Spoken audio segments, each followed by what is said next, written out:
મારું નામ અબ્દુલ્લા ખત્રી છે અને હું બાંધણીનો કારીગર છું. આ મારો નાનો ભાઈ. મારું નામ અબ્દુલ જબ્બાર ખત્રી છે અને બધા મને જબ્બાર કહીને બોલાવે છે. અને અમે બે ભાઈઓ સાથે મળીને બાંધણીનું કામ કરીએ છીએ અને છેલ્લા લગભગ 33 વર્ષથી અમે આ કામ કરી રહ્યા છીએ. અમારું કામ લગભગ 1992થી અમે કામ ચાલુ કર્યું છે બાંધણીનું. પણ એક વસ્તુ એ છે કે અમારી ફેમિલીમાં બાંધણીનું કામ કોઈ નહોતું કરતું. અરાઉન્ડ 4 થી 5 જનરેશન પહેલાં અમારા ફેમિલીમાં કામ બંધ થઈ ગયું હતું. પણ કારણ કે એ લોકો બીજા પ્રોફેશનમાં ચાલ્યા ગયા હતા. પણ જ્યારે અમે ભણતા હતા, મીનવાઇલ અમે અમારું સગા સંબંધીઓ સાથે થોડું ઘણું બાંધણીનું નોલેજ મેળવ્યું.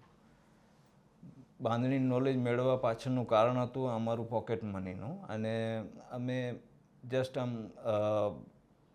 બાંધવાનું કામ બીજાઓ પાસેથી લઈ અને કામ કરતા હતા. અને પછી ધીમે ધીમે જ્યારે અમને કામ આવડી ગયું બાંધવાનું ખાલી, પછી કારણ કે અમે ત્યારે ભણવાનું ચાલુ હતું, પછી થયું એવું કે મારા એક મિત્ર જે બાંધણીનું કામ શીખતા હતા, બીજા પાસે નોકરી કરતા હતા, અને સાથે હું એને પોતાનું કામ જ્યારે એણે સેટઅપ કરવાનું ચાલુ કર્યું ત્યારે હું પોતે એને હેલ્પ કરતો હતો. અને એ દરમિયાનમાં પૂરી પ્રોસેસ, બાંધણીની પ્રોસેસનું નોલેજ અમને પ્રાપ્ત થયું.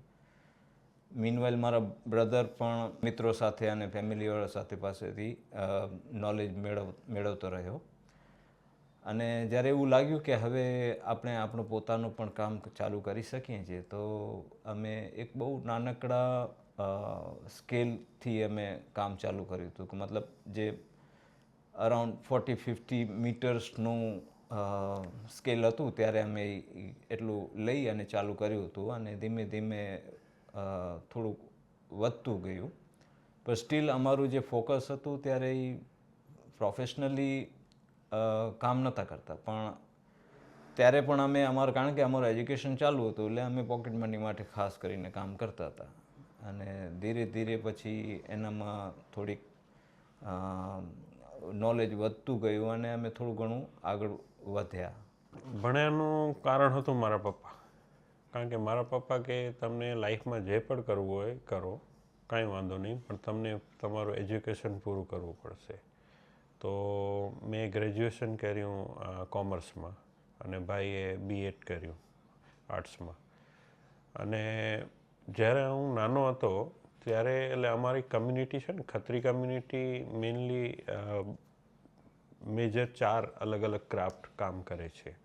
એમાં એક છે બાંધણી, બીજું છે અજરક, ત્રીજું બાટિક અને ચોથું રોગન પેઇન્ટિંગ.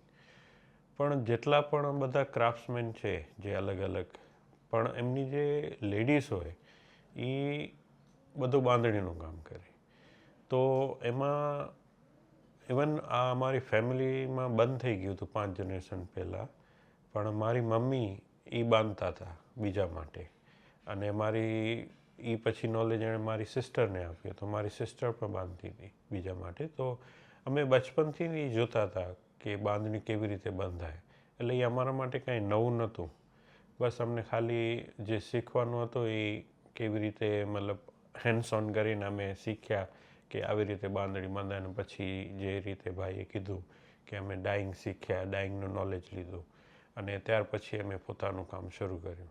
જ્યારે મેં શરૂ કર્યું જ્યારે 1992માં, ત્યારે હું લગભગ 9મા ધોરણમાં હતો જ્યારે આ કામ શરૂ કર્યું. તો કારણ કે ત્યારે તો કંઈ આપણે શું કહેવાય કે લાઇવલીહુડ માટે નહોતું. કારણ કે અમારા ઉપર એટલી રિસ્પોન્સિબિલિટી નથી. મારા પપ્પા જે હતા એ બેંકમાં હતા, તો એ બધું ઘરની જવાબદારી એમના ઉપર હતી.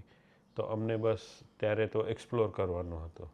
તો બસ અમે ધીમે ધીમે એ કરવા લાગ્યા. આઈ થિંક જ્યારે અમે આ કામ શીખવાનું ચાલુ કર્યું, એ લોકોને ખ્યાલ હતી કામ કરવા જઈ રહ્યા છે.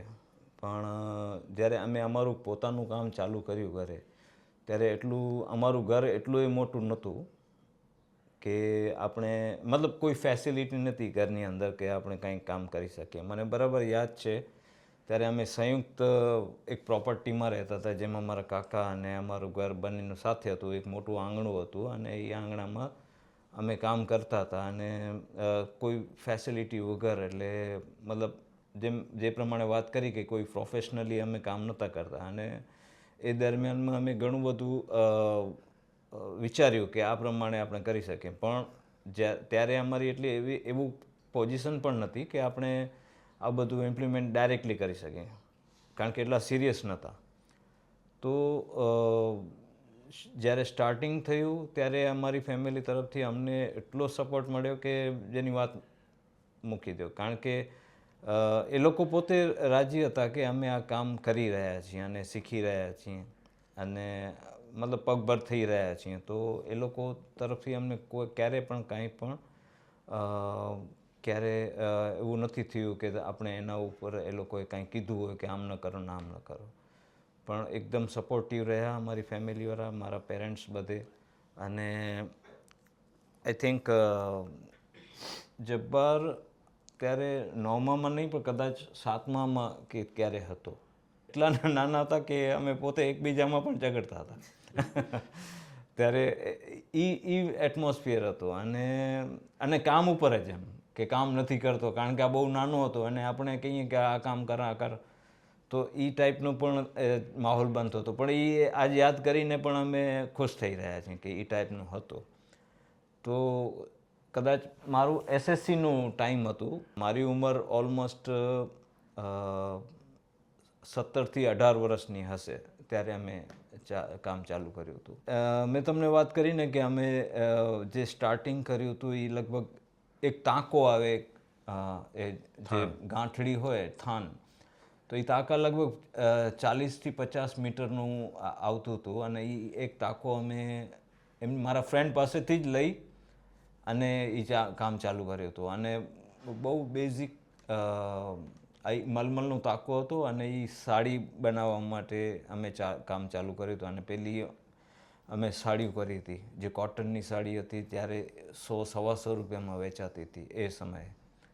આખી ફૂલ બાંધેલી સાડી હોય અને 100-125માં વેચાતી હતી. અને મેં ભાઈએ જેમ વાત કરી કે અમારા રિલેટિવ્સની અમુક દુકાનો છે, તો એ લોકોએ અમને સપોર્ટ કર્યું અને એ માલ અમારી પાસેથી ખરીદી અને અમારું નેક્સ્ટ લોટમાં ચાલુ કરવા માટે ઇન્સ્પિરેશન આપી કે ભાઈ તમે પ્રમોટ કર્યું કે તમે બીજું પણ આપો અમને એમ.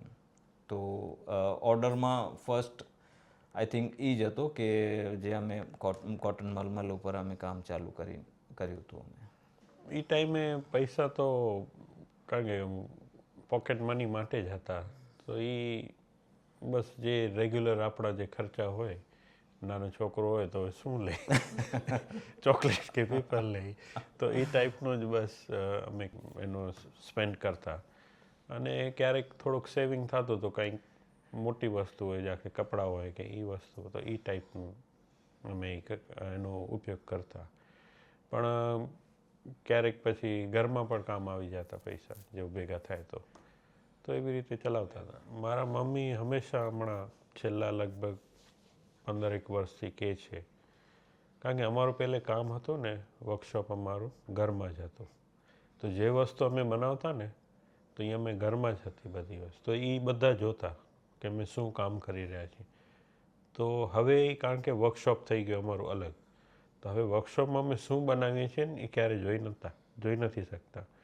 એ તો કહેતા હોય મમ્મી કે પહેલે તો અમને બધી ખબર પડતી, હવે તો શું બનાવે છે તો કાંઈ ખબર નથી પડતી.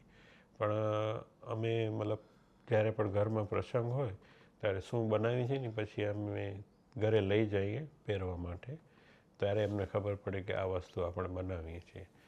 તો અમુક વસ્તુઓ એ હજી હવે જે છેલ્લા 15 વર્ષમાં શું કરીએ છીએ અમે એટલી એમને નોલેજ નથી કે, પણ આ અહીંયા વસ્તુ જોઈ અને આ પ્રોગ્રામ જ્યારે થશે ત્યારે આઈ થિંક એમને વધારે આઈડિયા આવશે કે આપણે શરૂઆતમાં શું કરેલું ને અત્યારે શું કરીએ છીએ. અને એ જોશે તો આઈ થિંક એ બધા ખુશ જ થશે ઇન્શાલ્લાહ.